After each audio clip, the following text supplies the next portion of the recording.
Storyville, the red light district of New Orleans. Storyville, the red light district, the oldest African neighborhood located just behind the French Quarter, today known as Iberville Project Zone and Treme District of New Orleans, was best known for legalized prostitution from 1897 until 1917. Jobs for women were limited in residential areas wanted a family atmosphere. The city decided to clean up the vice zones. City Council Alderman Sidney Story proposed to have a center of entertainment. Under the written ordinance that was meticulously worded to omit a zone for prostitution, it became shadily legal.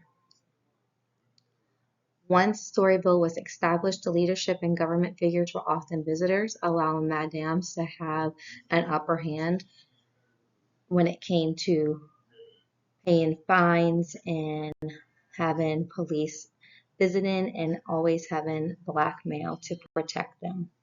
The zone covered about 16 square miles and was filled with saloons, bars, gambling, dancing, honky-tonk, brothels, cribs, and tunes of New Orleans jazz, blues, and ragtime. At the peak of Storyville, there was about 2,200 sex workers, 399 houses of prostitution, 36 saloons and dance halls, 2 churches, and 1 cemetery. A blue book, a sacred guidebook, listing all the prostitutes and brothels in Storyville, filled with business ads, was available for sale but not allowed to be shipped. Some of the high-end brothels, such as Lulu White's, had some of the best up-and-coming New Orleans jazz musicians playing nightly. Champagne was the common and desired alcohol of choice. Men paid to receive pleasure and entertainment for the night.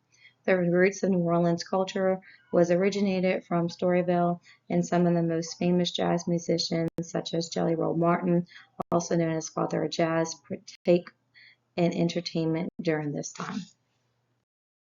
As of Storyville, drastic declines occurred. Segregation, alcohol prohibition, and attitudes toward relationships and sex outside of the marriage factored into Storyville shutting down.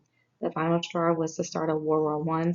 The Secretary of Navy shut down all vice places near and surrounding military bases due to the fact these places were a distraction and health risk, as venereal diseases ran rapid in Storyville, despite the use of Gree and Blue Potion.